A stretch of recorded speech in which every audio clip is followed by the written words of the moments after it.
नमस्कार, आपका स्वागत है आपके अपने channel study with Tiwari ji में। तो चलिए फ्रेंड्स, आज हम बात करेंगे, जैसा कि कल आपका एग्जाम था यूपी ट्रिपल एससी पेट का, जिसके बारे में आज हम आंसर की लेकर के आए हैं। वो भी आपकी हम सेकंड शिफ्ट की आंसर की लेकर के आए हैं। आपकी फर्स्ट शिफ्ट के आंसर की जारी हो गई है हमारे channel study with Tiwari ji पर। जिसने भी अभी तक फर्स्ट शिफ्ट के आंसर की नहीं देखी, आप जाकर के प्लीज़ मेरे चैनल पर देख सकते हैं और अपने आप को एनालिसिस कर सकते हैं कि आपके कितने मार्क्स अभी तक सही हुए हैं। तो चलिए फ्रेंड्स, हम सेकंड शिफ्ट पे बात करेंगे और हमने लिया है यहाँ पे सेट एच। तो हम बात कर लेते हैं आज के आंसर की पे, देख लेते हैं। तो यहाँ देख लीजिए फ्रेंड्स, ये देख लीजिए, ये आपका सेट एच है। तो कौन सा सेट है? ये आपका सेट एच है, जो कि सेकंड शिफ्ट का पेपर है। तो हम देख लेते हैं एक एक क्वेश्चन करके, हम देख लेते हैं यहाँ पे क्या आंसर सही होगा। जो भी आंसर हमने लिया है एकदम सटीक लिया है, आप यहाँ से निश्चित हो सकते हैं और अपने आप को एनालिसिस कर सकते हैं। तो देख लीजिए फ्रेंड्स, तो यहाँ पे आपका पहला क्वेश्चन क्या हो जाता है कि पूछ रहा है वैश्विक शांति सूचकांक 2021 में कौन सा देश शीर्ष पर है।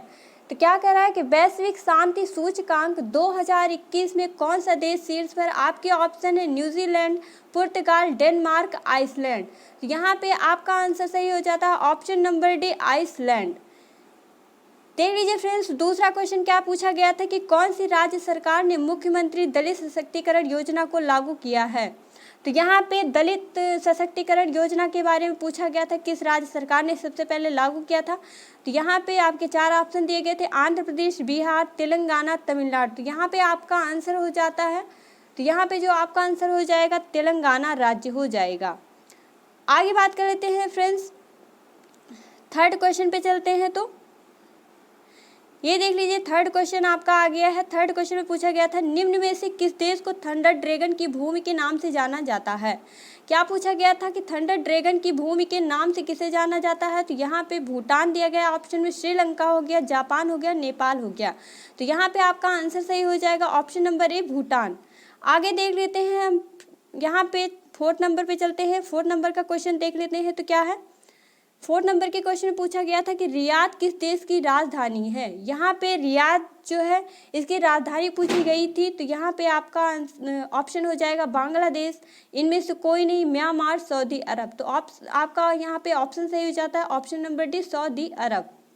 आगे बात कर लेते हैं फ्रेंड्स, यहाँ पे फिफ्थ नंबर पे तमिलनाडु विधानसभा 2021 का चुनाव किस राजनीतिक दल ने जीता था। यहाँ पे क्वेश्चन क्या पूछा गया था कि जो तमिलनाडु विधानसभा का चुनाव हुआ था 2021 का, उसमें किस राजनीतिक दल ने जीता था।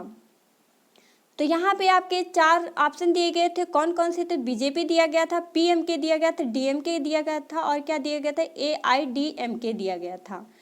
तो यहाँ देख लीजिए फ्रेंड्स, आपका ऑप्शन कौन सा सही हो जाता है। तो यहाँ पे आपका ऑप्शन सही हो जाएगा ऑप्शन नंबर डी, एआईएडीएमके। आगे बात कर लेते हैं फ्रेंड्स, नेक्स्ट पे चलते हैं। नेक्स्ट पे देख लेते हैं हमारा कौन सा क्वेश्चन है। यहाँ पे 6 नंबर का क्वेश्चन है, हम जान लेते हैं इसके भी आंसर। तो देख लीजिए क्वेश्चन क्या पूछा गया था कि राज्यसभा के चुने हुए सदस्यों का कार्यकाल कितने वर्ष का होता है। तो यहाँ पे जो राज्यसभा के सदस्य होते हैं उनके कार्यकाल के बारे में पूछा गया था। ऑप्शन में दिया गया था 4 वर्ष, 8 वर्ष, 2 वर्ष, 6 वर्ष। तो यहाँ पे आपका आंसर सही हो जाएगा ऑप्शन नंबर ए, 4 वर्ष। आगे बात कर लेते हैं फ्रेंड्स, विश्व में संयुक्त राष्ट्र दिवस कब मनाया जाता है। तो क्या हो जाएगा, विश्व में संयुक्त राष्ट्र दिवस कब मनाया जाता है। तो यहाँ पे जो ऑप्शन है, चार ऑप्शन दिए गए हैं, 24 अक्टूबर, 20 अक्टूबर, 27 नवंबर और 30 नवंबर। तो यहाँ पे आपका कौन सा आंसर सही हो जाएगा। तो यहाँ पे आपका आंसर सही हो जाता है 7 नंबर का। तो यहाँ पे जो है आपका ऑप्शन नंबर ए, 24 अक्टूबर को जो है यूएनए यानी कि संयुक्त राष्ट्र दिवस मनाया जाता है। सॉरी फ्रेंड्स, यहाँ पे आप 6 नंबर का क्वेश्चन फिर से देख लीजिएगा। यहाँ पे आपका ऑप्शन नंबर ये 4 वर्ष नहीं, सॉरी, ये 6 वर्ष हो जाएगा। तो आगे बात कर लेते हैं हम नेक्स्ट पे। 8वें नंबर का क्वेश्चन देखिए, तो क्या पूछा गया है कि अंतर्राष्ट्रीय न्यायालय कहाँ स्थित है। क्या बात कर रहा है कि अंतर्राष्ट्रीय न्यायालय कहाँ स्थित है। अगर हम अंतर्राष्ट्रीय न्यायालय की बात करते हैं तो ये जो है कहाँ पर स्थित है। यहाँ पे चार ऑप्शन दिए गए, द हेग हो गया है, वियना हो गया, जिनेवा हो गया है, एम्स्टर्डम हो गया है। तो यहाँ पे आपका कौन सा ऑप्शन सही हो जाएगा? यहाँ पे आपका ऑप्शन सही हो जाता है option number A, the Hague. अंतर्राष्ट्रीय न्यायालय जो है आपका कहाँ पर है? ये द हेग में है। आगे बात कर लेते हैं फ्रेंड्स, 9 नंबर का क्वेश्चन पूछा गया था कि विश्व प्रसिद्ध खजुराहो मूर्तिकलाएं स्थित है। तो जो ये विश्व प्रसिद्ध खजुराहो मूर्तिकलाएं थी, ये किस राज्य में स्थित है? यहाँ पे देख लीजिए 4 ऑप्शन दिए गए थे आपके, मध्य प्रदेश में, महाराष्ट्र में, गुजरात में, ओडिशा में। तो आपका यहाँ पे आंसर हो जाता है ऑप्शन नंबर ए, मध्य प्रदेश में। आगे बात कर लेते हैं फ्रेंड्स हम नेक्स्ट क्वेश्चन पे। यहाँ देख लीजिए क्वेश्चन पूछा गया, क्षेत्रफल की दृष्टि से भारत का निम्न में से कौन सा राज्य सबसे छोटा है? तो क्षेत्रफल की दृष्टि से अगर देखें भारत का सबसे छोटा राज्य क्या हो जाएगा आपका?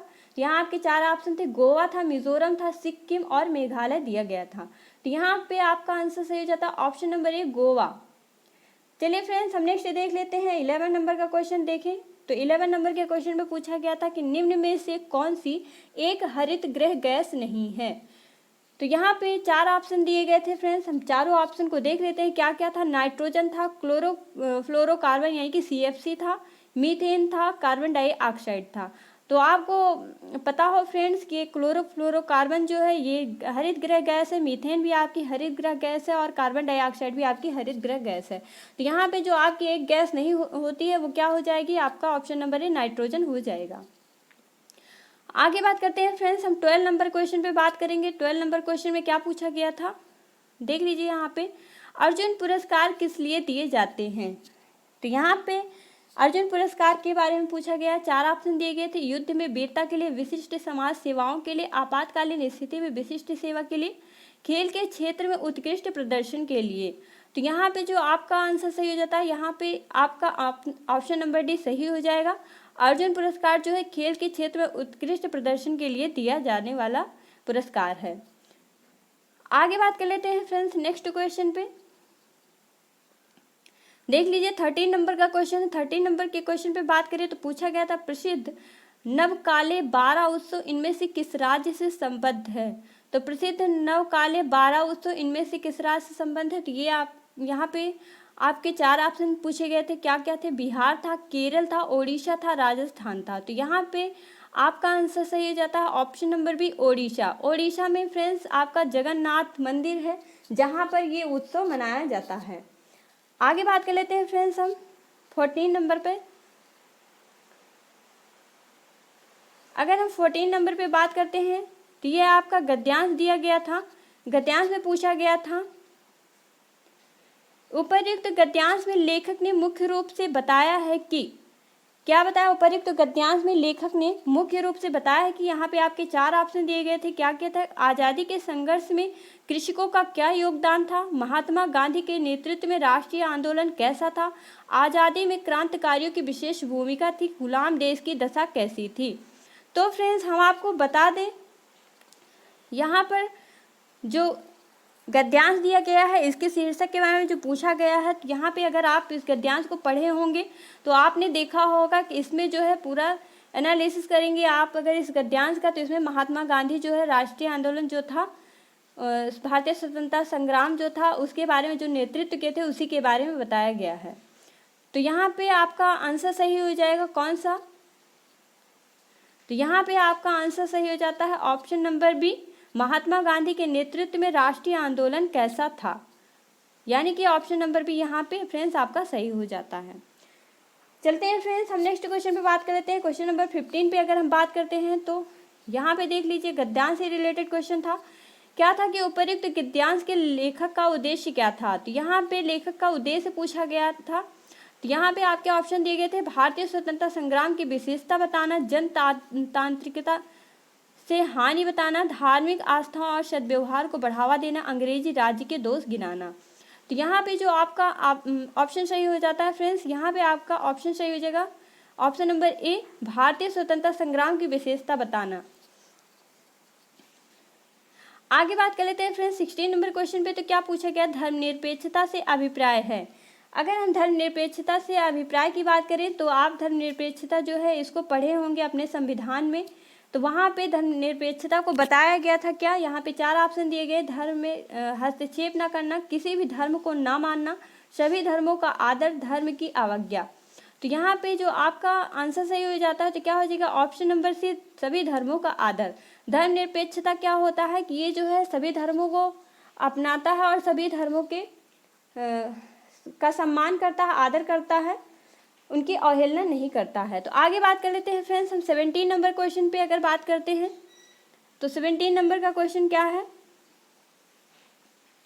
यहाँ देख लीजिए फ्रेंड्स, पूछा गया था कैसे माना जाए कि हमारा स्वतंत्रता संग्राम जनतांत्रिक था। आपने गद्यांश में पढ़ा होगा स्वतंत्रता संग्राम के बारे में, तो वहाँ पे एक जगह आपको लिखा हुआ मिलेगा कि सभी जातियों, वर्गों, धर्मों के लोग जो थे इसमें पार्टिसिपेट किए थे, यानी कि भाग लिए थे। तो अगर देखें इसके हिसाब से गद्यांश के उसमें देखें तो यहाँ पे हमारा ऑप्शन सही जाता है, ऑप्शन नंबर बी, इनमें सभी जातियों, वर्गों, धर्मों के लोगों ने भाग लिया था।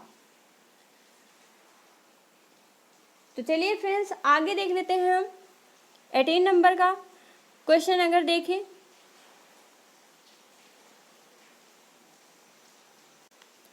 18 नंबर के क्वेश्चन में पूछा गया था उपर्युक्त गद्यांश में प्रयुक्त इस प्रहरीय शब्द का अर्थ है। इस प्रहरीय शब्द का अर्थ पूछा गया था फ्रेंड्स। तो यहाँ देख लीजिए आपके 4 ऑप्शन दिए गए थे, क्या था, प्राप्त की हुई, त्याग की हुई, प्राप्त करने योग्य, त्याग करने योग्य। इस प्रहरीय का जो अर्थ होता है फ्रेंड्स यहाँ पे वांछनीय होता है, यानी कि इसका अर्थ हो जाएगा क्या, प्राप्त करने योग्य, यानी कि आपका आंसर सही हो जाता है ऑप्शन नंबर सी, प्राप्त करने योग्य। तो देख लेते हैं फ्रेंड्स, ये दूसरा गद्यांश दिया हुआ है, आपने इसे पढ़ा होगा ध्यान से, अगर आप पढ़े होंगे तो सारा आंसर आपको यहीं से मिल गया होगा। लेकिन देख लेते हैं एक एक क्वेश्चन समझ लेते हैं।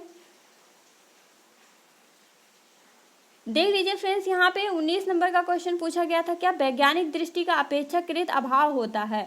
तो यहाँ पर जो वैज्ञानिक दृष्टि का अपेक्षाकृत अभाव पूछा गया था, किसमें अभाव निहित है, तो देख लेते हैं शास्त्रीय साहित्य में आपके ऑप्शन दिए गए थे। पहले जो था साहित्य शास्त्री में, वैज्ञानिक में, साहित्यकार में, शल्य चिकित्सक में।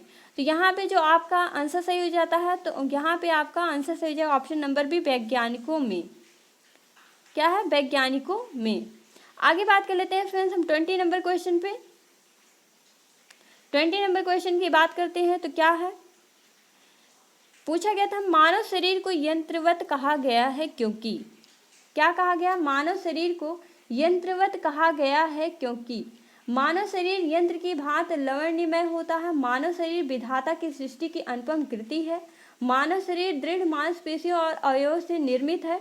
अवयव रूपी पुर्जों के विकृत होने से शरीर यंत्रवत निष्क्रिय हो जाता है।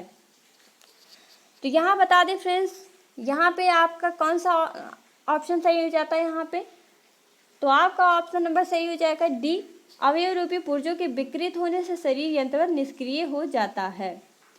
आगे बात कर लेते हैं फ्रेंड्स हम 21 क्वेश्चन पे चलेंगे। तो क्या है, पूछा गया था शल्य चिकित्सकों द्वारा स्वीकार की गई दायित्वपूर्ण चुनौती थी। क्या पूछा गया था कि शल्य चिकित्सकों द्वारा स्वीकार की गई दायित्वपूर्ण चुनौती क्या थी। तो यहाँ पे आपके 4 ऑप्शन दिए गए थे, मानव शरीर को मृत्यु से बचाना, शल्य चिकित्सा का महत्व स्थापित करना, जीर्ण शरीर के स्थान पर स्वस्थ शरीर देना, अंग प्रत्यारोपण द्वारा शरीर को सामान्य बनाना। तो यहाँ पे जो आपका आंसर सही हो जाता है फ्रेंड्स, कौन सा हो जाएगा, ऑप्शन नंबर डी, अंग प्रत्यारोपण द्वारा शरीर को सामान्य बनाना। तो यहाँ पे क्या सही हो जाएगा, ऑप्शन नंबर डी। आगे बात कर लेते हैं फ्रेंड्स हम 22 पे बात करते हैं। 22 नंबर के क्वेश्चन पे बात करते हैं। तो क्या पूछा गया था, यहाँ पर पूछा गया था अनुच्छेद में प्रयुक्त निरामय शब्द का पर्याय है। क्या पूछा गया था कि अनुच्छेद में प्रयुक्त निरामय शब्द का पर्याय है। यहाँ पे आपके 4 ऑप्शन दिए गए थे, स्वस्थ था, नवीन था, सुंदर और अद्भुत ऑप्शन दिए गए थे। तो निरामय का क्या अर्थ होता है, निरामय का अर्थ होता है निरोग, और यहाँ पे निरोग ना देकर के क्या होता है, निरोग वही होता है जो शरीर स्वस्थ होता है। तो यहाँ पे आपका आंसर सही होता है ऑप्शन नंबर ए, स्वस्थ। आगे बात कर लेते हैं फ्रेंड्स 23 क्वेश्चन पे चलेंगे। तो क्या कह रहा है कि मानव को सृष्टि का लघु रूप माना गया है क्योंकि, तो क्या पूछा था, मानव को सृष्टि का लघु रूप माना गया है क्योंकि। ऑप्शन थे हमारे 4, मानव सृष्टि का सिरमौर है, लघु मानव की विधाता की सच्ची सृष्टि है, मानव मन में जो घटित होता है वही सृष्टि में घटित होता है, मन की शक्ति अपराजेय है। तो यहाँ पे आपके ऑप्शन सही हो जाते हैं, ऑप्शन नंबर ए, मानव सृष्टि का सिरमौर है। क्या कह रहा है, मानव सृष्टि का सिरमौर है। आगे बात कर लेते हैं फ्रेंड्स हम नेक्स्ट क्वेश्चन पे। यहाँ देख लीजिए फ्रेंड्स, ये ग्राफ का क्वेश्चन था, पूछा गया था निम्नांकित रेखा चित्र में सीमेंट का विभिन्न वर्षों के दौरान उत्पादन मिलियन टन में दर्शाया गया है। इसका अध्ययन कर निम्नलिखित प्रश्नों के उत्तर दीजिए बोला गया था। यहाँ से आपके 24 से 28 नंबर के क्वेश्चन जो है ये ग्राफ से रिलेटेड थे। देख लेते हैं इसको भी, इसके आंसर जान लेते हैं। यहाँ पे जो है आपका ये क्वेश्चन दिया गया था, इधर देख लीजिए। उत्पादन में पिछले वर्ष की तुलना में वर्ष डैश के दौरान अधिकतम वृद्धि हुई है। तो यहाँ पे आपके ऑप्शन दिए गए थे 2017 से लेकर के 18 तक, 2018 से 19 हो जाएगा, 2013 से 14 तक और 2014 से लेकर के 2015 तक। तो यहाँ पे आपके आंसर जो हो जाएंगे वो कौन से सही हो जाएंगे, तो आपका यहाँ पे आंसर सही हो जाता है ऑप्शन नंबर सी 2013 से लेकर के 14 तक। चलिए फ्रेंड्स हम 25 नंबर का क्वेश्चन देख लेते हैं। 25 नंबर का क्वेश्चन क्या पूछा था जान लेते हैं। तो कह रहा है कि प्रथम 3 वर्ष दौरान औसत उत्पादन था। क्या पूछा गया था, प्रथम 3 वर्ष दौरान औसत उत्पादन था। तो यहाँ पे आपके 4 ऑप्शन दिए गए थे 46, 50, 44, 48। तो यहाँ पे आपका कौन सा आंसर सही हो जाएगा, तो यहाँ पे जो है आपका आंसर सही हो जाता है 25 का option number D 48 million ton. आगे बात कर लेते हैं फ्रेंड्स 26 का अगर देखें तो 26 में पूछा गया था सीमेंट का अधिकतम उत्पादन दर्ज हुआ इस वर्ष। ये सीमेंट का अधिकतम उत्पादन दर्ज हुआ इस वर्ष पूछा था, तो कब से कब तक, 2014 से लेकर के 15 के बीच में पूछा गया, 2017 से लेकर के 2018 के बीच में और 2013 से लेकर के 2014 के बीच में, 2018 से लेकर के 2019 के बीच में। तो अगर फ्रेंड्स हम इसके आंसर को देखें तो यहाँ पे हमारा आंसर सही हो जाता है ऑप्शन नंबर ए 2014 से लेकर के 2015 के बीच में। चलिए फ्रेंड्स हम नेक्स्ट देख लेते हैं 27 नंबर का क्वेश्चन देखेंगे। 27 नंबर का क्वेश्चन क्या पूछा गया था, वर्ष 2011 से 12 के दौरान उत्पादन वृद्धि प्रतिशत पिछले वर्ष की तुलना में था। तो यहाँ पे हमारा ऑप्शन क्या हो जाता है, ऑप्शन में हमारा है 36%, इनमें से कोई नहीं, 31.8% और क्या है 37.5%। तो यहाँ पे जो हमारा आंसर हो जाएगा, तो यहाँ पे हमारा आंसर हो जाता है ऑप्शन नंबर सी 31.8%। आगे बात कर लेते हैं फ्रेंड्स 28 नंबर क्वेश्चन पे बात करते हैं। उत्पादन अधिकतम स्तर तक इस वर्ष घटा। पूछा गया था अधिकतम उत्पादन जो था वो किस स्तर तक घटा था, किस वर्ष में। तो यहाँ पे हमारा ऑप्शन था 2015 से लेकर के 16 के बीच में घटा था, 2019 से लेकर के 2020 के बीच में घटा था, 2012 से 13 के बीच में, 2016 से 17 के बीच में। तो यहाँ पे आपका जो आंसर सही हो जाता है ऑप्शन नंबर ए 2015 से लेकर के 16 के बीच में घटा था। आगे बात कर लेते हैं फ्रेंड्स हम 29 नंबर क्वेश्चन पे चलते हैं। तो 29 नंबर का क्वेश्चन क्या पूछा गया था देख लीजिए। 29 नंबर से लेकर के 33 नंबर तक फिर से आपका ग्राफ ही पूछा गया है। देख लीजिए यहाँ पे क्या पूछा गया था, सभी वर्षों के लिए वर्ष दर वर्ष एक्स के आयात की वृद्धि का औसत रुपए करोड़ में बताना था। तो कितना हो जाएगा देख लीजिए, यहाँ पे दिया गया था आपका ऑप्शन 280, इनमें से कोई नहीं, 260 और 325। तो यहाँ पे जो आपका आंसर सही हो जाता है ऑप्शन नंबर सी 260। कितना सही हो जाएगा 260। आगे बात कर लेते हैं फ्रेंड्स हम 30 नंबर क्वेश्चन पे चलते हैं। 30 नंबर का क्वेश्चन क्या पूछा गया था देख लीजिए। विगत कितने वर्षों तक यक्स का आयात यक्स के औसत आयात से अधिक था। अगर हम 30 नंबर क्वेश्चन पे बात करते हैं तो इसके ऑप्शन दिए गए थे 3, 1, 4, 2। तो यहाँ पे जो आपका ऑप्शन सही हो जाता है 30 का, तो यहाँ पे सही हो जाएगा ऑप्शन नंबर डी 2। क्या हो जाएगा ऑप्शन नंबर डी 2। आगे बात कर लेते हैं फ्रेंड्स हम 31 क्वेश्चन पे चलते हैं। 31 का क्वेश्चन क्या पूछा गया था देख लेते हैं। तो यक्स के औसत आयात से अधिक आयात और यक्स के औसत आयात से कम आयात के वर्षों का अंतर है। यहाँ पे आपके ऑप्शन दिए गए थे 2, 0, 3, 1। तो यहाँ पे जो आपका आंसर सही हो जाता है 31 का आपका आंसर हो जाएगा ऑप्शन नंबर ए 2। आगे बात कर लेते हैं फ्रेंड्स, हम 32 पे चलते हैं। 32 का क्वेश्चन क्या पूछा गया था, 32 के क्वेश्चन पे चलते हैं। तो पूछा गया था वर्ष 2018 से 19 के दौरान यक्ष के आयात में प्रतिशत वृद्धि सभी वर्षों के यक्ष के आयात के उसके औसत से कितनी है।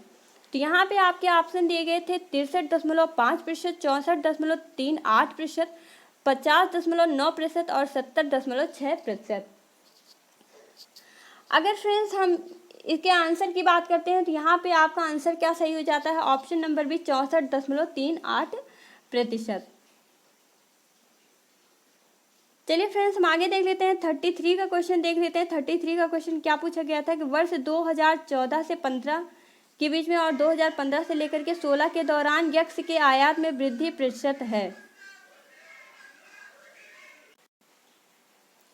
तो यहाँ पे आपका ऑप्शन था 33.3%, 25.0%, 43.0% और 28.8%। तो यहाँ पे आपका 33 का जो ऑप्शन सही हो जाता है वो कौन सा हो जाएगा। तो यहाँ पे देख लेते हैं फ्रेंड्स, आपका आंसर सही हो जाएगा ऑप्शन नंबर ए 33.3%। चलिए फ्रेंड्स हम 34 नंबर से देख लेते हैं क्वेश्चन क्या पूछा गया था। यहाँ देख लीजिए, ये आपका जो है टेबल दिया हुआ है और ये पूछा गया था दी गई तालिका सारणी का ध्यानपूर्वक अध्ययन कर नीचे दिए प्रश्नों के उत्तर दें। निम्न तालिका में 4 व्यक्ति ए, बी, सी तथा डी सप्ताह के विभिन्न दिनों पर वस्तुओं की बिक्री कर रहे हैं। तो यहाँ पे आपका दिया गया था, आप देख रहे होंगे सोमवार, ये देख लीजिए ए, बी, सी, डी ये व्यक्ति हो गए, ये दिन आपका दिया गया था। तो इनमें क्वेश्चन क्या पूछा गया था 34 का देख लीजिए, पूछा था सोमवार को डी द्वारा बेची गई वस्तु शनिवार को सी द्वारा बेची गई वस्तु का कितना प्रतिशत थी। तो आपके यहाँ पे ऑप्शन दिए गए थे 49.55%, 32.70% और 42.60%, 44.44%। तो यहाँ पे 34 का जो आपका ऑप्शन सही हो जाता है कौन सा हो जाएगा, यहाँ पे 34 का आपका ऑप्शन सही हो जाता है ऑप्शन नंबर डी 44.44%। क्या हो जाएगा 44.44%। आगे बात कर लेते हैं फ्रेंड्स 35 क्वेश्चन पे अगर चलते हैं तो क्या पूछा गया था बी, सी तथा डी द्वारा क्रमशः सोमवार, मंगलवार तथा शनिवार को बेची गई वस्तुओं का औसत क्या था। तो यहाँ पे जो बी, सी तथा डी द्वारा बेची गई वस्तुएं थी उसके बारे में पूछा गया, उसके औसत के बारे में। तो यहाँ पे आपके ऑप्शन दिए गए थे 42.50%, 45.90%, 44.33%, 46.66%। तो यहाँ पे फ्रेंड्स आपका जो आंसर सही हो जाता है 35 का वो हो जाएगा ऑप्शन नंबर सी 44.33%। आगे बात कर लेते हैं फ्रेंड्स, हम 36 नंबर पे चलेंगे। 36 का आपका क्वेश्चन देख लेते हैं क्या था कि सप्ताह के सभी 4 दिनों में डी वस्तु की बिक्री की तुलना में बी वस्तु की बिक्री में कितने प्रतिशत की वृद्धि आई। तो यहाँ पे आपके 4 ऑप्शन दिए गए थे, क्या क्या था 19.5%, 28.3%, 29.1%, 18.3%। तो यहाँ पे आपका 36 का जो ऑप्शन सही हो जाता है ऑप्शन नंबर बी 28.3%। चलिए फ्रेंड्स हम नेक्स्ट देख लेते हैं 37 का। 37 का जो पूछा गया था वो था सोमवार को बेची गई वस्तुओं की औसत और शुक्रवार को बेची गई वस्तुओं की औसत के मध्य कितना अंतर है। तो आपका ऑप्शन था 7.40, 6.45 और क्या था 10.5, 5.25। तो यहाँ पे जो आपका 37 का ऑप्शन सही हो जाता है क्या हो जाएगा ऑप्शन नंबर डी 5.25।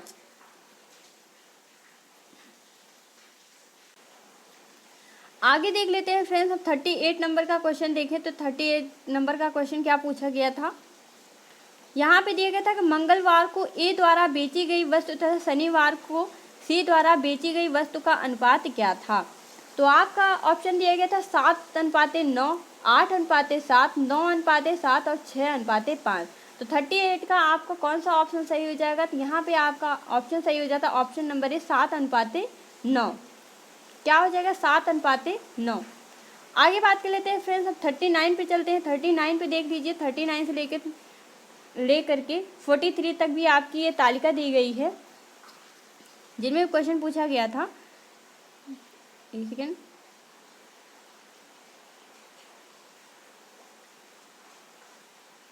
यहाँ देख लेते हैं हम। 39 का क्वेश्चन क्या था कि इनमें से किस फसल में 2013 से लेकर के 2017 के मध्य उत्पादन में लगातार वृद्धि दर्ज की गई। तो आपके ऑप्शन दिए गए थे जौ, बाजरा, मक्का, दालें। तो यहाँ पे जो 39 का आपका आंसर हो जाता है, 39 का सही हो जाएगा आपका ऑप्शन नंबर बी, बाजरा यहाँ पर सही हो जाता है।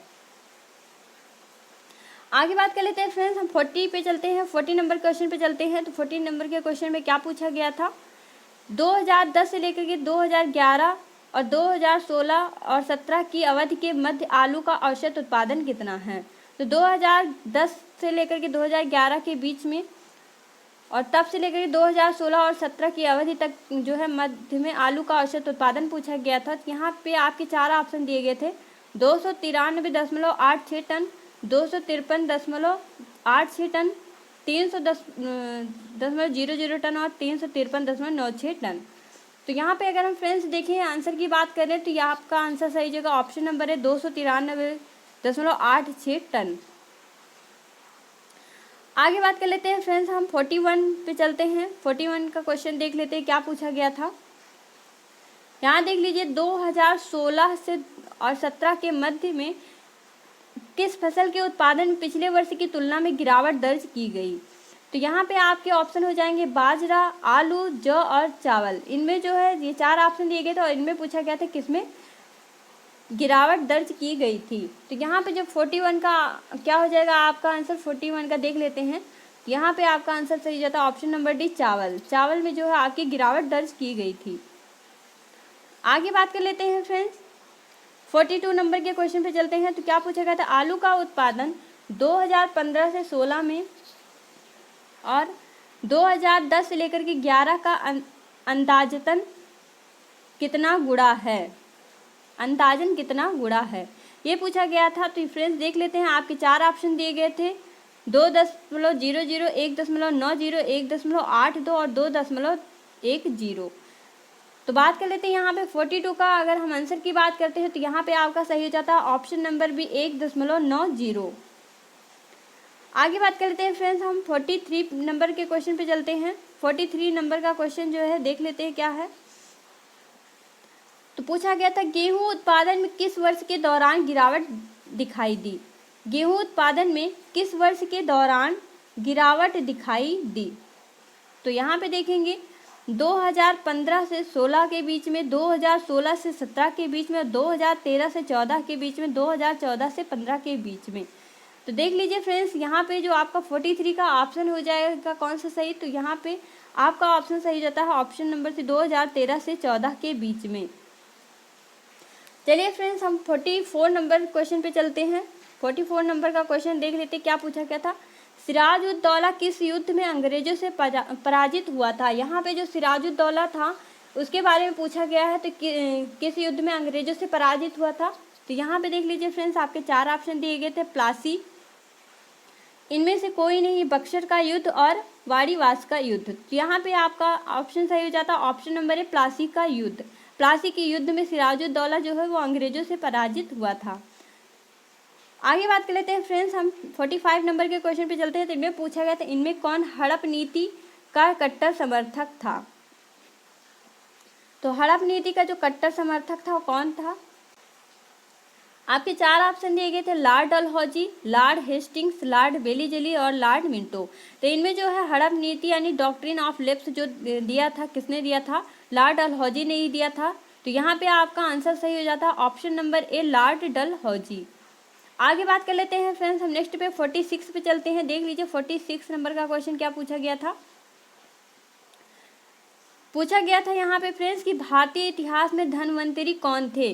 तो भारतीय इतिहास में अगर हम धन्वंतरी की बात करते हैं तो यहाँ पे आपके 4 ऑप्शन पूछे गए थे। चंद्रगुप्त विक्रमादित्य की सभा को सुशोभित करने वाले प्रसिद्ध चिकित्सक, बी आपका था इनमें से कोई नहीं, और सी पूछा गया चंद्रगुप्त मौर्य के प्रसिद्ध सेनापति, और डी आपका था हर्ष के समय एक प्रसिद्ध नाटककार। तो ये जो धन्वंतरी थे ये सारे चिकित्सक थे, एक प्रकार के आयुर्वेदिक चिकित्सक थे। तो यहाँ पे आपका सही हो जाएगा चंद्रगुप्त विक्रमादित्य की सभा को सुशोभित करने वाले प्रसिद्ध चिकित्सक थे। तो यहाँ पे आपका कौन सा ऑप्शन सही हो जाता है? ऑप्शन नंबर ए 46 का सही हो जाएगा। आगे बात कर लेते हैं फ्रेंड्स, 47 पे देख लेते हैं। तो 47 पे आपका कौन सा सही देख लेते हैं, क्या पूछा गया था 47 में। यहाँ पे पूछा गया निम्नलिखित किस क्रम में भारत आए थे। तो फ्रेंड्स ये जो लोग थे क्या, इनके बारे में पूछा गया कौन सबसे पहले भारत आया था। तो देख लेते हैं इनमें सबसे पहले कौन आया था। ये ऑप्शन दिए गए थे टॉमस रो, फा यान हुएनसांग। तो इनमें आपके ऑप्शन बना दिए गए थे दूसरा, पहला और तीसरा क्रम पूछा गया था। तीसरा, पहला, दूसरा, पहला, दूसरा, तीसरा और दूसरा, तीसरा, पहला। तो यहाँ पे आपका 47 नंबर का जो ऑप्शन सही हो जाता है क्या हो जाएगा? ऑप्शन नंबर थी पहला, दूसरा, तीसरा। तो टॉमस रो जो है ये जहांगीर के दरबार में आए थे 1616 में। फायान जो है ये आए थे, कहाँ आए थे? तो ये चंद्रगुप्त मौर्य के दरबार में आए थे। और ये हुएनसांग 600 कुछ ईस्वी में आए थे समथिंग। तो यहाँ पे आपका ऑप्शन सही हो जाएगा ऑप्शन नंबर सी 47 का सही हो जाता है। आगे बात कर लेते हैं फ्रेंड्स, हम 48 पे चलते हैं। 48 पे बात कर लेते हैं। तो क्या पूछा गया था? साइमन कमीशन किस वर्ष भारत में प्रथम बार आया? साइमन कमीशन पूछा गया था कि किस वर्ष भारत में प्रथम बार आया। आपके 4 ऑप्शन दिए गए थे, वो क्या क्या था? 1926, 1928, 1925 और 1919। तो यहाँ पे जो आपका आंसर सही हो जाता है ऑप्शन नंबर बी 1928। तो क्या सही हो जाएगा? Option number B 1928। आगे बात कर लेते हैं फ्रेंड्स, 49 नंबर का क्वेश्चन क्या पूछा गया था? भारतीय राष्ट्रीय कांग्रेस द्वारा किस अधिवेशन में ऐतिहासिक पूर्ण स्वराज यानी कि पूर्ण स्वतंत्रता का प्रस्ताव पारित किया गया था? पूर्ण स्वराज की बात करें तो फ्रेंड्स यहाँ पे आपके 4 ऑप्शन दिए गए थे, लाहौर, लखनऊ, बम्बई, कराची। तो यहाँ पे पूर्ण स्वराज जो है कहाँ पर प्रस्ताव पारित हुआ था इसका? तो ऑप्शन नंबर ए यहाँ पर आपका सही हो जाएगा, लाहौर में प्रस्ताव पारित हुआ था। आगे बात कर लेते हैं फ्रेंड्स, हम 50 नंबर क्वेश्चन पे चलते हैं। 50 नंबर का क्वेश्चन देख ली। तो 50 नंबर का क्वेश्चन जो है क्या पूछा गया था? मिलान करने के लिए दिया गया था। इसके पूरा ले लेते हैं। निम्न का मिलान करे पूछा गया था। तो देख लीजिए यहाँ पे इंडियन नेशनल आर्मी दिया गया है, गदर पार्टी दी गई, मित्र मेला, होम रूल दिया गया। यहाँ पे आपको मिलान करना था। तो किसने किस पार्टी को में कौन शामिल था? देख लीजिए, लाला हरदयाल, सुभाष चंद्र बोस, बीडी सावरकर, एनी बेसेंट। तो अगर आप इंडियन नेशनल आर्मी देखेंगे तो ये जो है सुभाष चंद्र बोस से संबंधित था, गदर पार्टी लाला हरदयाल से था, मित्र मेला आपका बीडी सावरकर से था और होम रूल लीग जो है एनी बेसेंट से था। तो यहाँ पे फ्रेंड्स आपका जो आंसर सही हो जाता है, यहाँ पे आपका आंसर सही होगा ऑप्शन नंबर ए सही हो जाएगा। ए का दूसरा, बी का पहला, सी का तीसरा और डी का चौथा यहाँ पे सही हो जाएगा। आगे बात कर लेते हैं फ्रेंड्स, हम 51 नंबर क्वेश्चन पे चलते हैं। 51 नंबर का क्वेश्चन क्या पूछा गया था? मौर्यकालीन भारत के विवरण वाली इंडिका के लेखक थे। तो यहाँ पे इंडिका नामक पुस्तक के बारे में पूछा गया था। 4 ऑप्शन दिए गए थे आपके, कौन कौन से थे? फायान थे, इनमें से कोई नहीं, मेगास्थनीज, हुएनसांग। तो इंडिका जो थी ये किसकी पुस्तक थी फ्रेंड्स? तो हम आपको बताते हैं कि 51 का सही हो जाएगा option number C, Megasthenes. Indica जो थी ये पुस्तक मेगास्थनीज की थी। आगे बात कर लेते हैं फ्रेंड्स, हम 52 नंबर क्वेश्चन पे चलेंगे। 52 नंबर का क्वेश्चन क्या था? इनमें से कौन सा क्रांतिकारी संगठन काकोरी षड्यंत्र केस में शामिल था? तो यहाँ पे आपके 4 ऑप्शन दिए गए थे, अनुशीलन समिति, हिंदुस्तान रिपब्लिकन एसोसिएशन, गदर पार्टी, अभिनव भारत ग्रुप। तो यहाँ पे आपके ऑप्शन सही हो जाते हैं ऑप्शन नंबर भी, हिंदुस्तान रिपब्लिकन एसोसिएशन। आगे बात कर लेते हैं फ्रेंड्स, हम 53 पे देख लेते हैं। 53 का क्वेश्चन क्या पूछा गया था कि नागार्जुन सागर बांध किस नदी पर बना है? नागार्जुन सागर बांध की बात करते हैं तो ये किस नदी पर बना है? कृष्णा, कावेरी, गोदावरी, गंगा। तो ये कृष्णा नदी पर बना हुआ है। यहाँ पे 53 का आपका आंसर सही हो जाएगा ऑप्शन नंबर ए, कृष्णा। आगे बात कर लेते हैं फ्रेंड्स, हम 54 का माउंट एवरेस्ट पर प्रथम बार चढ़ाई किस वर्ष की गई ये पूछा गया था। तो आपके ऑप्शन दिए गए थे 1953, 1958, 1951, 1955। तो अगर हम 54 नंबर क्वेश्चन की बात करते हैं तो यहाँ पे आपका सही हो जाएगा ऑप्शन नंबर ए, 1953। आगे बात कर लेते हैं फ्रेंड्स, 55 पे चलेंगे। 55 में आपका क्या पूछा गया था? 55 पे पूछा गया, निम्न में से किसने महात्मा गांधी की खिलाफत आंदोलन से जुड़ने का विरोध किया था? तो आपके चार ऑप्शन दिए गए थे, फजलुल हक, अबुल कलाम आज़ाद, खान अब्दुल गफ्फार खान, मोहम्मद अली जिन्ना। तो यहाँ पे जो मोहम्मद अली जिन्ना थे ये इन्होंने विरोध किया था। तो यहाँ पे आपका 55 का आंसर सही जाता है option number D, Mohammad Ali Jinnah. आगे बात कर लेते हैं फ्रेंड्स, हम 56 पे चलते हैं। तो 56 नंबर का क्वेश्चन क्या पूछा गया था? भिलाई इस्पात संयंत्र के लौह अयस्क का स्रोत है। भिलाई इस्पात संयंत्र के लौह अयस्क का स्रोत के बारे में बात करते हैं तो आपके चार ऑप्शन दिए गए थे, कोरबा, राजनांदगांव, दल्ली, राजहरा, उमरिया। तो यहाँ पे जो आपका 56 का आंसर हो जाएगा, क्या हो जाएगा? Option number C, Dalli Rajhara. क्या हो जाएगा? दल्ली राजहरा। आगे बात कर लेते हैं फ्रेंड्स, 57 का पूछा गया था दर्रा के बारे में। हम आपको बता दें फ्रेंड्स कि हमने दर्रा पढ़ाया था। अगर आपने हमारी वीडियो को देखा रहा होगा तो आपका ये क्वेश्चन सही हुआ होगा। देख लेते हैं क्या पूछा गया था कि दिए गए दर्रों और उनके स्थानों को कौन सा जोड़ सही नहीं है। तो यहाँ पे आपके चार ऑप्शन दिए गए थे, जोजिला और बुर्जिल दर्रा बताया गया था जो कि जम्मू और कश्मीर में, बारा लाचा और सिपकीला दर्रा उत्तर प्रदेश बताया गया है, थांगला नीति दर्रा और लिपुलेख दर्रा हिमाचल प्रदेश में बताया गया है, नाथुला और जिलेपला दर्रा सिक्किम में बताया गया है। तो यहाँ पे आपको बताना था कौन सा जोड़ा सही नहीं है। हम आपको बता दें फ्रेंड्स कि बारा लाचा और सिपकीला दर्रा आपका हिमाचल प्रदेश में हो जाएगा, जो कि यहाँ पे उत्तर प्रदेश दिया गया, तो ये पूरी तरह से गलत है। और देख लेते हैं, थांगला नीति पास और लिपुलेख दिया गया था, ये भी फ्रेंड्स आपका गलत है। यहाँ पे हिमाचल प्रदेश दिया गया, ये हिमाचल प्रदेश ना हो करके यहाँ पे क्या हो जाएगा? उत्तराखंड हो जाएगा, ये भी आपका गलत है। तो अगर हम ऑप्शन की तरफ देखें तो क्या पूछा गया? 2 और तीसरा सही है, 1, 2 और 3 सही है, 1 और 2 सही नहीं है, 3 और 4 सही नहीं है। तो यहाँ पे जो नहीं पूछा गया था तो आपका कौन सा ऑप्शन सही हो जाता है? दूसरा और तीसरा, यानी कि ऑप्शन नंबर ए यहाँ पे सही हो जाएगा।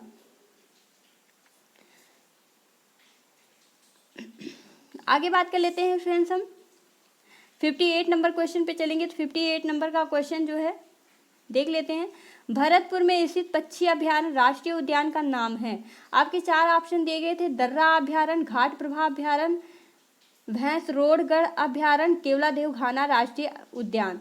तो यहाँ पे जो आपका ऑप्शन सही हो जाएगा ऑप्शन नंबर डी, केवलादेव घाना राष्ट्रीय उद्यान सही हो जाएगा। आगे बात कर लेते हैं फ्रेंड्स, हम 59 पे चलेंगे। 59 का क्वेश्चन देख लेते हैं क्या पूछा गया था। तो 59 का जो क्वेश्चन पूछा गया था वो था, भारत की राष्ट्रीय आय का आकलन करने वाली संस्था है।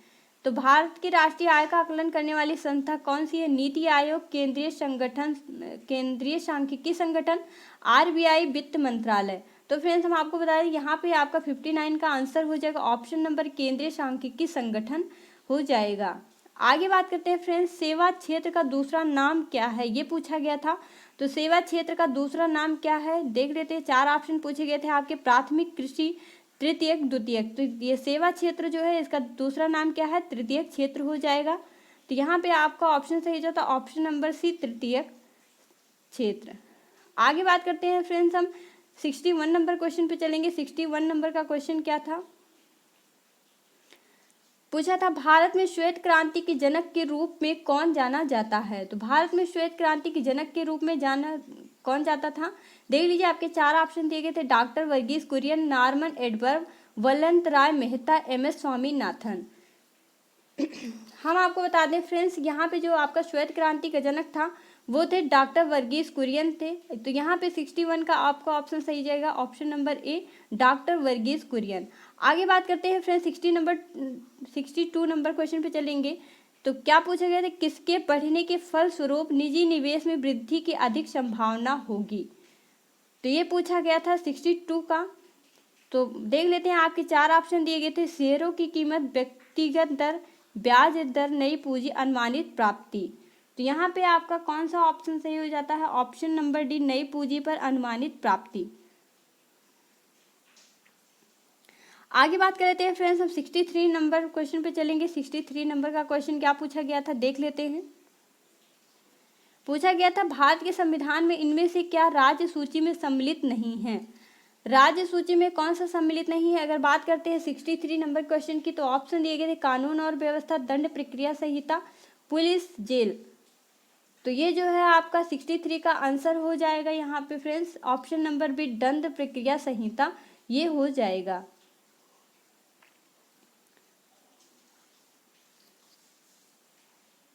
आगे बात करते हैं फ्रेंड्स 64 नंबर क्वेश्चन पे चलेंगे। 64 नंबर का क्वेश्चन क्या पूछा गया था, देख लीजिए। निम्नलिखित में से क्या भारतीय संविधान की मुख्य विशेषता नहीं है। यहाँ पर मुख्य विशेषता नहीं है पूछा गया था। तो आपके चार ऑप्शन दिए गए थे, प्रतिबद्ध न्याय तंत्र, लिखित संविधान और संविधान की सर्वोच्चता, अर्ध संघीय संरचना, शक्तियों का वितरण। हम आपको बता दें फ्रेंड्स, यहाँ पे जो तीन ऑप्शन है ये पूरी तरह से भारतीय संविधान की विशेषता है, यानी कि आपके ऑप्शन नंबर बी ये भी सही है, अर्ध संघीय संरचना ये भी सही है और शक्तियों का वितरण ये भी सही है। तो यहाँ पे आपका जो ऑप्शन सही गलत हो जाता है वो क्या हो जाएगा, ऑप्शन नंबर ए जो है प्रतिबद्ध न्याय तंत्र भारतीय संविधान की विशेषता नहीं है। तो यहाँ पे नहीं पूछा गया था, इसलिए कौन सा ऑप्शन सही हो जाएगा, ऑप्शन नंबर ए ही सही हो जाएगा। आगे बात करते हैं फ्रेंड्स 65 नंबर क्वेश्चन पे चलेंगे। तो क्या पूछा गया था, भारत में आर्थिक सुधार 1991 के दौरान प्रधानमंत्री कौन थे।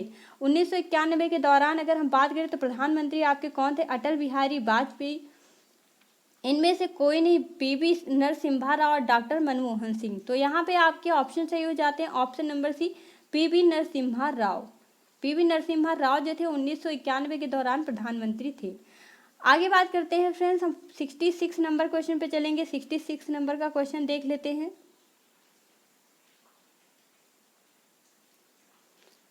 देख लीजिए, पूछा गया था भारतीय संविधान का कौन सा अनुच्छेद राज्य सरकारों को ग्राम पंचायतों के आयोजन के लिए निर्देशित करता है।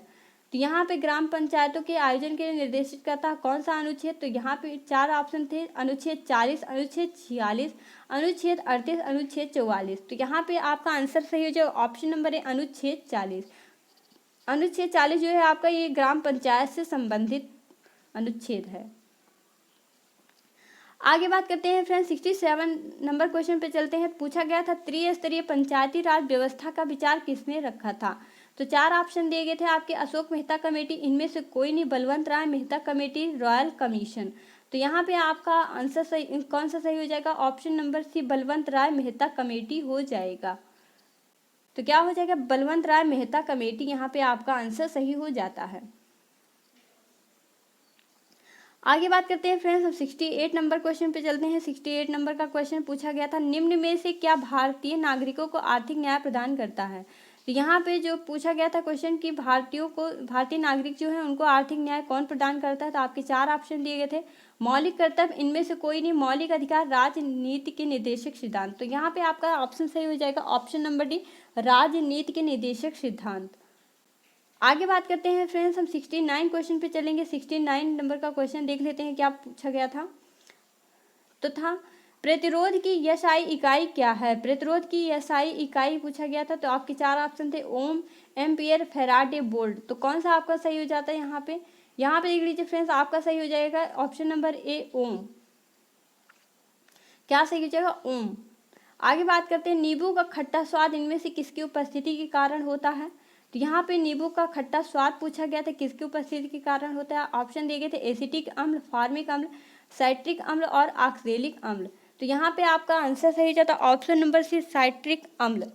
क्या सही हो जाएगा, ऑप्शन नंबर सी साइट्रिक अम्ल, यहाँ पे आपका फ्रेंड्स सही हो जाता है। आगे बात करते हैं फ्रेंड्स, हम 71 नंबर पे चलेंगे। 71 नंबर का क्वेश्चन क्या पूछा गया था, कर्कटजनक रसायन से होता है। तो यहाँ पे फ्रेंड्स आपका कर्कटजनक रसायन से क्या होता है, कौन सी बीमारी होती है, मधुमेह, दमा यानी कि अस्थमा, हृदय रोग, कैंसर। तो यहाँ पे आपका ऑप्शन सही हो जाता है ऑप्शन नंबर डी कैंसर। आगे बात करते हैं फ्रेंड्स 72 नंबर पे चलेंगे। तो पूछा था त्वचा की ऊपरी सतह क्या कहलाती है। त्वचा की ऊपरी सतह की बात किया था फ्रेंड्स, यहाँ पे चार ऑप्शन दिए गए थे, अर्ध चर्म यानी कि एपिडर्मिस, विशिष्ट चर्म, स्पेशल डर्मिस, अंतस्थ चर्म, एडोडर्मिस और चर्म की बात किया था डर्मिस। तो यहाँ पे आपके ऑप्शन सही जाते हैं ऑप्शन नंबर ए अधिचर्म एपिडर्मिस। आगे बात कर लेते हैं फ्रेंड्स, पूछा गया था 73 नंबर का क्वेश्चन, बिजली का प्रवाह सर्किट में कब होता है। तो बिजली का प्रवाह सर्किट में कब होता है, स्विच बंद होने पर, इसमें कोई वोल्टेज नहीं होता, स्विच चालू होने पर, स्विच बंद या चालू होने पर। तो यहाँ पे आपका आंसर सही हो जाएगा ऑप्शन नंबर सी स्विच चालू होने पर। आगे बात करते हैं फ्रेंड्स 4 नंबर क्वेश्चन पे चलेंगे। 74 नंबर का क्वेश्चन पूछा गया था, मैथ्स का क्वेश्चन था ये आपका। तो देख लेते हैं 37 से 1/2 में कुल कितने 1/8 है। यहाँ पे पूछा गया था 37 से 1/2 में कुल कितने 1/8 है। आपके ऑप्शन थे 402 निर्धारित नहीं कर सकते, तीसरा था आपका 300 और चौथा ऑप्शन था आपका 500। तो यहाँ पे जो आपका आंसर सही हो जाता है फ्रेंड्स, आपका सही हो जाएगा ऑप्शन नंबर सी 300। कौन सा हो जाएगा? ऑप्शन नंबर सी 300 सही हो जाएगा। आगे बात करते हैं फ्रेंड्स, हम 75 नंबर क्वेश्चन पे चलेंगे। 75 नंबर क्वेश्चन देख लीजिए, पूछा गया था। तो 75 नंबर का क्वेश्चन क्या पूछा गया था, क्या था? 75 नंबर का कह रहा था कि यहाँ पे वर्गमूल पूछा गया था 36.1 का और बटे में 102.4 का वर्गमूल पूछा गया था। तो फ्रेंड्स यहाँ पे आपके 4 ऑप्शन दिए गए थे। 19/72 था, 29.62 था और 29.32 था, 19.32 था। तो फ्रेंड्स यहाँ पे आपका ऑप्शन सही हो जाता है। ऑप्शन नंबर कौन सा सही हो जाएगा? 75 का। तो यहाँ पे आपका ऑप्शन नंबर डी सही हो जाएगा, 19.32। आगे बात कर लेते हैं फ्रेंड्स, हम 76 नंबर क्वेश्चन पे चलते हैं। 76 नंबर का क्वेश्चन क्या पूछा गया था, देख लीजिए। एक शहर की जनसंख्या में 4% की वार्षिक वृद्धि होती है, परंतु स्थानांतरण के कारण 1/2% वार्षिक तक घट भी जाती है। आगे था 3 वर्षों में वृद्धि का प्रतिशत क्या होगा। तो इसके 4 ऑप्शन दिए गए थे, कौन कौन से थे? तो था आपका यहाँ पे option number A 10, option number B में पूछा गया था 10.8 और ऑप्शन नंबर सी था 9.8, ऑप्शन नंबर डी था 10.5। तो यहाँ पे आपका 76 का जो आंसर सही हो जाता है, ऑप्शन नंबर बी सही हो जाएगा, 10.8। आगे बात करते हैं फ्रेंड्स, हम नेक्स्ट क्वेश्चन पे चलते हैं। 77 पे चलते हैं। 77 नंबर का क्वेश्चन पूछा गया था, देख लीजिए। यहाँ पे मान पूछा गया था आपका, अंडर रूट में था 1/27/169 बराबर में 1 + x/13 था। तो x का मान है और इसके वैल्यू पूछी गई थी, मान पूछा गया। तो आपका ऑप्शन क्या था? 3 था, 7 था, 1 था और 5 था। तो यहाँ पे 77 का जो सही हो जाता है, ऑप्शन कौन सा सही हो जाएगा? ऑप्शन नंबर सी 1 हो जाएगा। आगे बात करते हैं फ्रेंड्स, हम 78 पे चलेंगे। 78 नंबर का क्वेश्चन देख लेते हैं क्या है।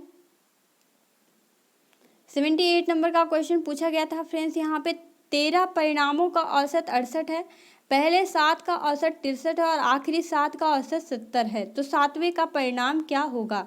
यहाँ पे आपसे 7वें का परिणाम पूछा गया था, देख लेते हैं फ्रेंड्स। आपके ऑप्शन दिए गए थे 65.5%, 94, 47 और कितना था? 73.5%। तो आपका 78 नंबर का कौन सा ऑप्शन सही हो जाएगा फ्रेंड्स? यहाँ पे देख लेते हैं, ऑप्शन नंबर सी यहाँ पे सही हो जाता है, 47 जो है ये सही हो जाएगा। आगे बात कर लेते हैं फ्रेंड्स, हिंदी का दिया हुआ है क्वेश्चन। तो यहाँ पे देख लेते हैं, पूछा गया था 79 में गजवदन का पर्यायवाची है। गजवदन की पर्यायवाची पूछी गई थी। तो यहाँ पे आपके ऑप्शन दिए गए थे, 4 ऑप्शन थे, मेघनाथ, विष्णु, गर्जन, गणपति। तो कौन यहाँ पे आपका कौन सा ऑप्शन सही हो जाएगा फ्रेंड्स? ऑप्शन देख लीजिए, यहाँ पे गजवदन जो है ये पर्यायवाची था किसका? तो गणपति की पर्यायवाची है। ऑप्शन नंबर डी यहाँ पे सही हो जाएगा। आगे बात करते हैं फ्रेंड्स, हम 80 नंबर क्वेश्चन पे। 80 नंबर क्वेश्चन पूछा गया था, कांटों से भरा हुआ वाक्य के लिए नीचे दिए गए विकल्प में से एक शब्द चुनिए। तो यहाँ पे जो कांटों से भरा हुआ वाक्य था, इसके लिए एक शब्द चुनना था। तो कौन सा ऑप्शन सही हो जाता है यहाँ पे फ्रेंड्स? देख लेते, 4 ऑप्शन थे आपके, विकीर्ण, कंटकाकीर्ण, कंटक, कुचेला। तो आपके यहाँ पे ऑप्शन सही हो जाएगा, ऑप्शन नंबर बी, कंटकाकीर्ण। कांटों से भरा हुआ के लिए एक शब्द क्या हो जाता है? कंटकाकीर्ण। आगे बात करें फ्रेंड्स 81 नंबर क्वेश्चन पे। तो दूध का दूध और पानी का पानी करना मुहावरे का अर्थ पूछा गया था। तो दूध का दूध और पानी का पानी करना मुहावरे का अर्थ क्या हो जाएगा? ऑप्शन थे आपके, मिलजुल कर रहना, उचित निर्णय करना, दूध इंस्पेक्टर होना, पक्षपातपूर्ण निर्णय करना। तो यहाँ पे जो है फ्रेंड्स आपका आंसर सही हो जाता है, ऑप्शन नंबर बी, उचित निर्णय करना। क्या हो जाएगा? उचित निर्णय करना।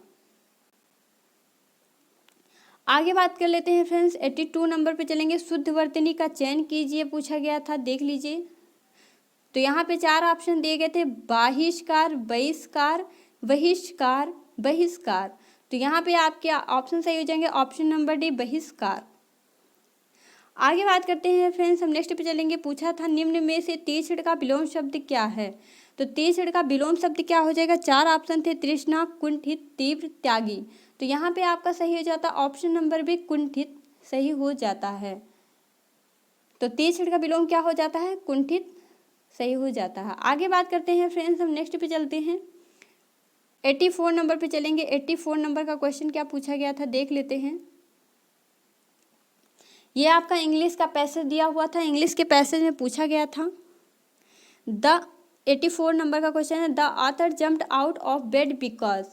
तो आपके ऑप्शन चार थे, क्या थे, he saw someone coming towards him, he was pushed by someone, he heard a faint sound, a cold breeze blew past his face.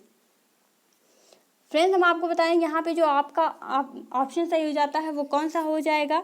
तो 84 का सही हो जाता है ऑप्शन नंबर डी अ cold breeze blew past his face. आपने अगर ध्यान से इस लाइन को पढ़ा होगा तो वहीं पर ये लिखा हुआ था, ये जो ऑथर था ये डरा हुआ था और इसके चेहरे के पीछे से ठंडी हवा बहती है जिसके कारण ये डर जाता है। तो यहाँ पे आपका ऑप्शन नंबर डी सही हो जाता है। आगे बात करते हैं फ्रेंड्स, हम नेक्स्ट क्वेश्चन पे चलते हैं। 85 का था which one of the following did the author do first. तो यहाँ पे आपके चार ऑप्शन थे, climbing into bed, none of these, closing the door, rolling himself into blankets. तो यहाँ पे जो आपका ऑप्शन सही हो जाता है वो कौन सा हो जाएगा। तो यहाँ पे पूछा गया था कि ऑथर ने सबसे पहले क्या किया था जब वो डर गया था। तो उसने क्या किया था कि सबसे पहले जो है वो क्लाइंबिंग इनटू बेड, यानी कि 85 का आपका सही हो जाता है ऑप्शन नंबर ए क्लाइंबिंग इनटू बेड सही हो जाएगा। वो सबसे पहले बेड पर चढ़ा हुआ था। आगे बात करते हैं फ्रेंड्स 86 पे। तो पूछा गया था the author said peering into the darkness because he wished to see the window, he was afraid, he had put out the light, the window had locked like a plate. तो यहाँ पे friends जो आपका option सही हो जाता है option number भी सही हो जाएगा, ही वाज अफ्रेड, यानी कि ऑथर जो था वो पूरी तरह से डरा हुआ था। ऑप्शन नंबर भी यहाँ पे सही हो जाता है। आगे बात करते हैं फ्रेंड्स, हम 87 पे चलेंगे। 87 नंबर का क्वेश्चन क्या पूछा गया था, यहाँ देख लीजिए। पूछा था give antonyms for the following word. तो यहाँ पे कीन दिया गया था और कीन का एंटोनिम्स पूछा गया था, जिसमें आपके चार ऑप्शन दिए गए थे। क्या थे, तो दिया गया था आपका पहला ऑप्शन अलर्ट था, दूसरा ईगर था, तीसरा डल था और चौथा हम्बल था। तो यहाँ पे फ्रेंड्स आपको बता दें कीन का एंटोनिम्स जो होता है वो क्या हो जाएगा, ऑप्शन नंबर सी डल हो जाएगा। क्या हो जाएगा, कीन का डल हो जाएगा। आगे बात करते हैं फ्रेंड्स 88 पे। तो give synonyms for the following word पूछा गया था प्राइड का सिनोनिम्स। तो यहाँ पे चार ऑप्शन दिए गए थे आपके, हेट था, कॉर्डाइस था, ह्यूमर था और डिग्निटी था। तो यहाँ पे जो आपका ऑप्शन सही हो जाता है प्राइड का, तो सही हो जाएगा ऑप्शन नंबर डी डिग्निटी। आगे बात करते हैं फ्रेंड्स, हम 89 क्वेश्चन पे चलेंगे। 89 नंबर पे चलते हैं। तो क्या था, उस शब्द का चयन कीजिए जो समूह के बाकी शब्दों से मेल नहीं रखता। तो देख लीजिए फ्रेंड्स आपके चार ऑप्शन दिए गए थे, सूरवीर, पादरी, नन यानी कि धर्म संगिनी, मुनि। तो आप देख लीजिए फ्रेंड्स यहाँ पे पादरी जो है और मुनि जो है, नन यानी कि धर्म संगिनी जो है, ये तीनों एक ही समूह के शब्द हैं और सूरवीर आपका अलग हो जाता है, यानी कि 89 का आपका क्या सही हो जाएगा, ऑप्शन नंबर ए सही हो जाता है।